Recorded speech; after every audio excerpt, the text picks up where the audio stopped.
Hello friends, welcome to click and cook recipes. ഇന്ന് ഞാൻ അപ്പോൾ നല്ലൊരു സിമ്പിൾ റെസിപ്പി ആയിട്ടാണ് വന്നിരിക്കുന്നത്. ഇവിടെ ന്യൂട്ടെല്ല നമ്മൾ പുറത്തുനിന്ന് വാങ്ങിക്കുന്ന അതേ ടേസ്റ്റിൽ നല്ല സിമ്പിളായിട്ട് വീട്ടിലുണ്ടാക്കിയെടുക്കാൻ പറ്റും.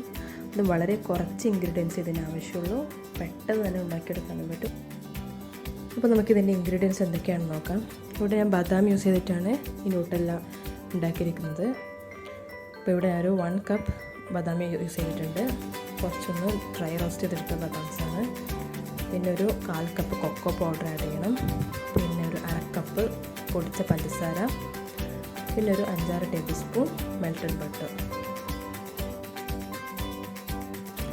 ഇതിനു വേണ്ടി ഞാനിവിടെ ഒരു പാൻ ചൂടാക്കാൻ വെച്ചിട്ടുണ്ട്.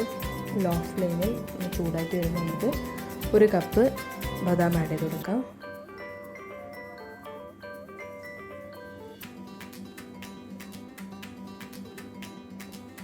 ഇതൊന്ന് റോസ്റ്റ് ചെയ്തെടുക്കണം. ലൈറ്റായിട്ടൊന്ന് റോസ്റ്റ് ചെയ്തെടുത്താൽ മതിയാകും. ഒരുപാട് റോസ്റ്റ് ആവരുത്, അപ്പോൾ ഒരു കയ്പ്പ് ടേസ്റ്റ് കയറി വരും. പിന്നെ ന്യൂട്ടെല്ല ഉണ്ടാക്കുന്നത് ശരിയാവില്ല.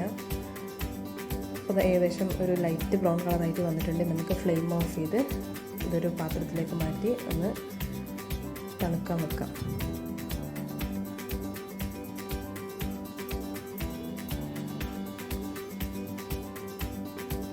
ഇനി നമുക്കിതൊന്ന് ബ്ലെൻഡ് ചെയ്തെടുക്കണം. ഇതിനാണ് ഒരു ചെറിയ മിക്സിയിലേക്ക് ഇത് മാറ്റിയിട്ടുണ്ട്.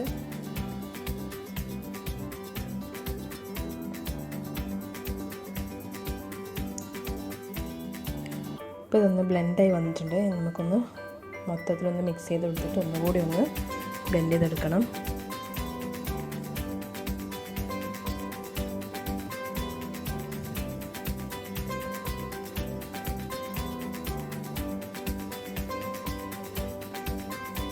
ഒന്നുകൂടി ഒന്ന് ബ്ലെൻഡായി വന്നിട്ട് ഇങ്ങനെ ഒരു ഓയിലി ആവുന്നവരേക്ക് ഇതൊന്ന് നിർത്തി ബ്ലെൻഡ് ചെയ്തുകൊണ്ടിരിക്കണം.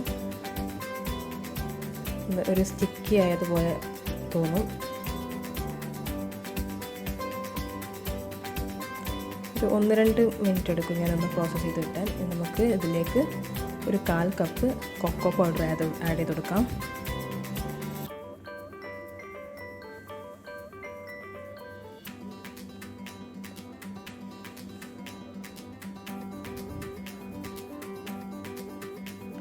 പിന്നെ ഒരു 1/2 കപ്പ് പഞ്ചസാര പൊടിച്ചതും കൂടി ആഡ് ചെയ്യാം.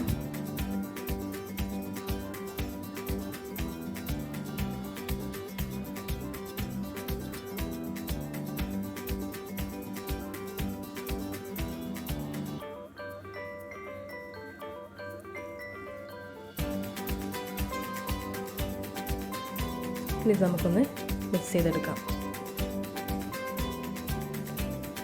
ജസ്റ്റ് ഒന്ന് ബ്ലെൻഡ് ചെയ്താൽ മതിയാകും. ഇതൊന്ന് ബ്ലെൻഡായി വന്നിട്ടുണ്ട്.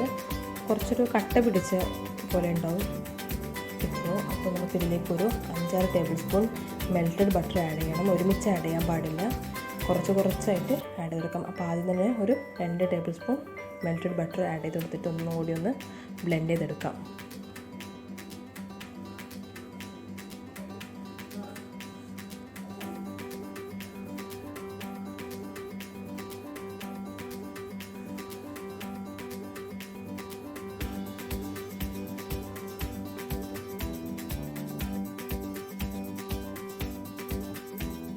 ഒന്ന് ബ്ലെൻഡ് ചെയ്തിട്ടുണ്ട്. അപ്പോൾ ഇനി അതിലേക്ക് 1 ടേബിൾ സ്പൂൺ കൂടി ബട്ടർ ആഡ് ചെയ്തെടുത്ത് ഒന്നുകൂടി നമുക്കൊന്ന് ബ്ലെൻഡ് ചെയ്യാം.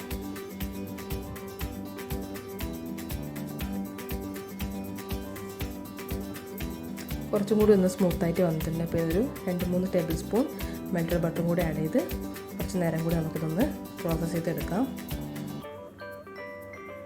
കുറച്ച് റണ്ണി ആവുന്നതായിരിക്കും നമുക്കിങ്ങനെ ബട്ടർ ആഡ് ചെയ്ത് കൊടുക്കാം. ഒരു 5-6 ടേബിൾ സ്പൂൺ ബട്ടർ മതിയാകും.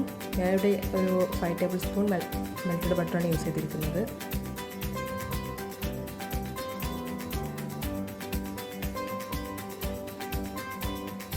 അപ്പോൾ നല്ല സ്മൂത്ത് ആൻഡ് റണ്ണി ആയിട്ട് വന്നിട്ടുണ്ട്. അപ്പോൾ ന്യൂട്ടെല്ല ഇവിടെ റെഡിയാണ്. അപ്പോൾ നമുക്കിതൊരു ജാറിലേക്ക് മാറ്റി കൊടുക്കാം. 2 വീക്സ് വരെയൊക്കെ നമുക്കിതിങ്ങനെ സ്റ്റോർ ചെയ്ത് വെക്കാൻ പറ്റും. ടോട്ടൽ ഈ ബ്ലെൻഡിങ് പ്രോസസ്സ് ഒരു 7 to 8 മിനിറ്റ്സ് എടുക്കും. റോസ്റ്റിംഗ് കൂടി ഒരു 10 മിനിറ്റ്സ് കൊണ്ട് നമുക്ക് ഈ ഒരു ന്യൂട്ടെല്ല ഉണ്ടാക്കിയെടുക്കാൻ പറ്റുന്നതാണ്. അപ്പോൾ ഈ റെസിപ്പി എല്ലാവർക്കും ഇഷ്ടപ്പെട്ടെന്ന് വിചാരിക്കുന്നു. എല്ലാവരും ട്രൈ ചെയ്ത് നോക്കണം. നിങ്ങളുടെ ഫീഡ്ബാക്ക്സ് കമൻറ്റ് സെക്ഷനിൽ അറിയിക്കുക. Thank you.